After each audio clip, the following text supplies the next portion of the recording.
Hello investors, my name is Ben, and today we will be sharing with you a wonderful piece of software. As I'm sure you all know, the biggest growing industry right now is furniture. People can't get enough of it. Recently, we published a furniture marketplace program, and it proved to be rather lucrative, allowing users to buy and sell furniture between each other. Although useful, it's an ugly piece of software, using only text-based input and output. In addition to this issue, only one user can be signed in from a single terminal at a time. With this lack of scaling, the financial opportunities are very limited. With our new furniture marketplace software, we address all of these issues. Our program utilizes gorgeous graphical user interfaces to display information and utilizes concurrency in client-server operations to allow multiple users to sign in from many locations simultaneously. With these substantial upgrades, we have essentially created for you a money printer. If you don't believe us, just let us show you. Hello, my name is Nathan Schneider, and I will be demoing the seller side of our furniture marketplace. So this seller was already created, but this is how the seller will log in once they already have an account. Alright, so now that we are signed in, I also created stores and items for this seller account with items that were purchased by buyer accounts so that this data would be filled, so I can show you that today. So if we click view current carts, we'll see different buyers that were created and then store name they bought from on this account with the item, quantity, and price. So if I click manage stores, I will see the stores that I added here. But if I want to add a new store, I'm going to click here and do the store name. And if I create this store and I go back to here, I will see it over here. So if I want to add a product, I'm going to click on modify product, and then from here I can do a work desk,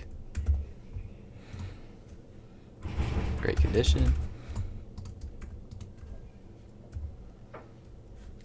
with $100 price. So if I add this product, I will see it over here, and this has been added to the store. And then if I want to change this product name, all I'm going to do is select this product and then change one of these fields. So this could be school desk. And then once I edit this, it will show up there as well. So if I want to export a product file, it's going to take everything from the store that I'm currently on and export that. So then if I go over here, I will see the product that was exported here. And then if I want to delete an item, I'm going to select this item and then click on delete selected item. And then now we're back to here. So whenever you're managing your stores, you can also view sales lists and statistics for that store. So if I go here, I will see the different buyers and what item they purchased at what quantity and price. And this is purchase history, so that was already went through. And then if I see the statistics of the store, I can go on buyer statistics and see how many items they purchased. And I can go to item statistics and see how many items were sold for each individual item. And then I can also sort that as well.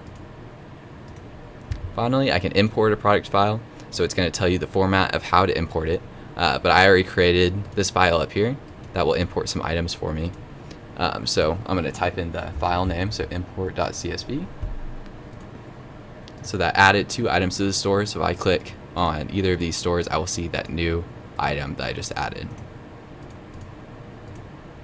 And then the classroom chair. And then finally, if I manage account, I can enter a new password. So the password was previously password. I can do Nathan123 and change that. So whenever you sign in, you have to do that new password. And then finally, you can sign out and you're back to the main screen. Thank you. Hello, my name is Dakota, and I'll be demoing the buyer side of the furniture marketplace demo. In this example, I will be logging in as a already created buyer account, Jim. Once the buyer is logged in, they're able to view the dashboard of available furniture items to buy.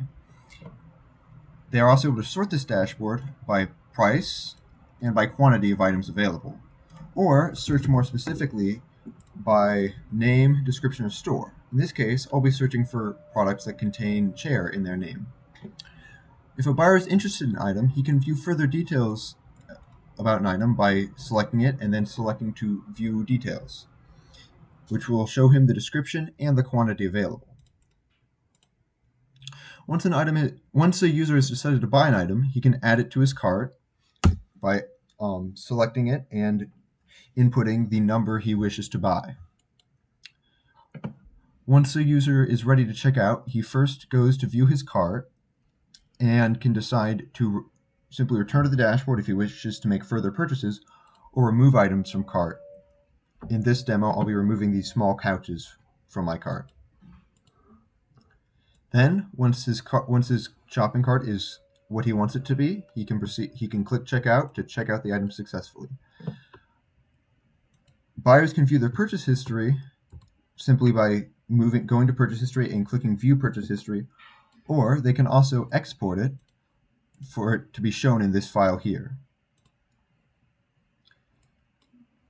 They are also able to view more general information through their statistics, which shows how many items they have bought from each store that they have bought items from, and how many total items have been bought from stores by all users combined. The buyers are also able to change their account information either by entering a new password as such, or by deleting their account if they wish. Once a buyer is done making changes, they can simply log out and they will be returned to the initial page. Thank you for watching my demo. Hello, my name is Colin, and as Ben mentioned, our furniture marketplace is able to handle multiple users signed in and interacting with the marketplace at once. For this demonstration, I will have 2 clients signed into our server to show how our program is concurrent. Let's say both users are signed in, and the seller adds a new product.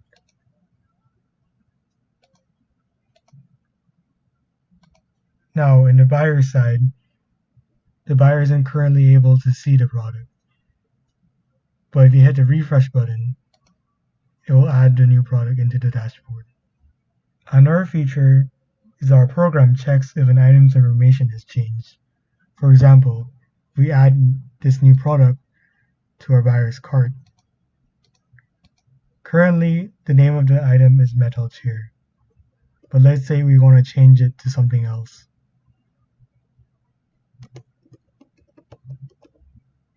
So we edit the item, it's successfully changed.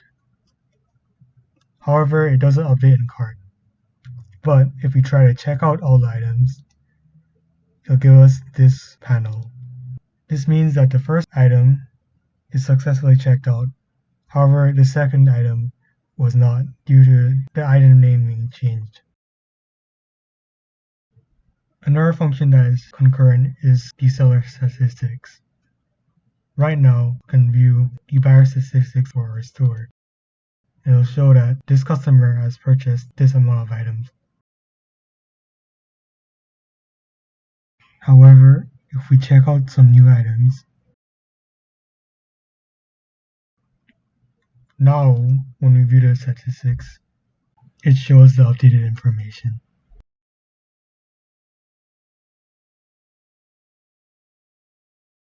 Well, how is our program concurrent, you may ask? Here's a simple diagram that shows how it works. Whenever you run a new client, it will connect to server. If the connection is successful, then the server will create a new thread for the client. The server is in a while loop that handles all threads simultaneously, and whenever the clients communicate with the server, race conditions are prevented as every thread is synchronized.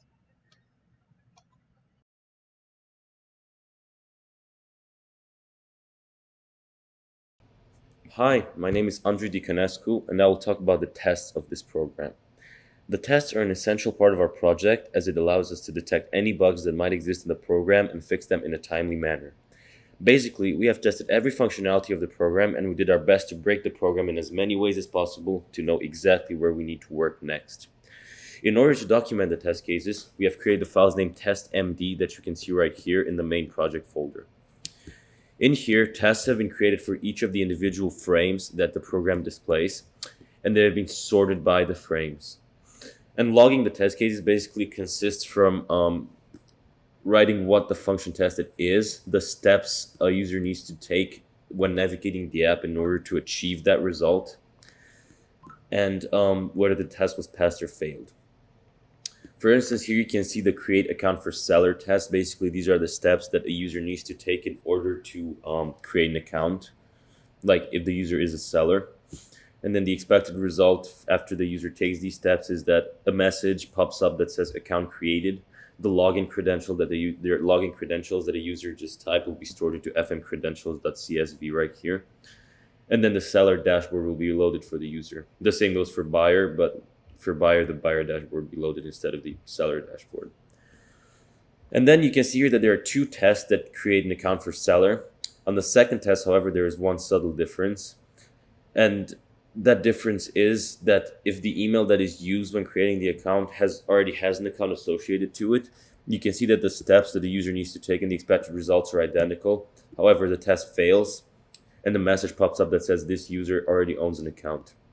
Every other functionality of the program has been tested in a similar way. For instance, you can see right here, you can see create store. It's from the main seller frame, a seller can create stores and where they can upload their items. And there are 2 tests for this. For instance, in the second one, if there already is a store in the same name, the test fails because a seller cannot have 2 stores with the same name.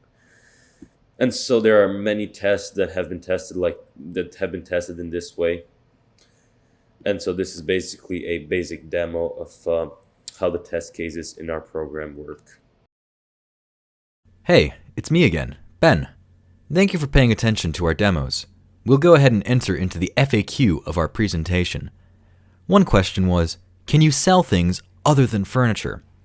Although this application is designed with the intent of primarily buying furniture, it can be easily repurposed for any other market that your business might desire, as all of the infrastructure for a generic trader program like eBay is present. We made sure to include adequate documentation all throughout our code, as well as outside of the code, so that anyone who might wish to modify it can easily do so. Realistically speaking, though, the only things you would necessarily need to modify would be the JFrame labels. Another question is, how secure is my data? Or, in other words, can other users access my data? The answer to this question is, it depends. As a condition of using this program, sellers do have the right to see what buyers have purchased from them, and buyers get to see which stores are selling more items. So, in that sense, users can see some of the data, but they cannot edit it, as all of it is stored server-side. The only data you can edit is your own, and if you are a buyer, you can technically edit a seller's data by buying one of their items, but that's not exactly malicious or outside of the program's purpose. That's data that's meant to be edited. As for personal details like email and password, those are also stored server-side and are completely inaccessible to all users. The final question is, how much are we willing to sell this program for? This took the team a while to decide on, as it's an important decision, but when we ran the numbers, we found that the best price we can give your corporation for the exclusive rights to our program would be in the ballpark of $5 million. Rather cheap, I would argue, for something this brilliant. However, if you're looking to negotiate, that's something you would have to speak to my lawyer about, as they know much more about the legal jargon than I do, and I'm sure they will gladly have that conversation. That concludes the FAQ section of our presentation, and I hope you consider buying our software.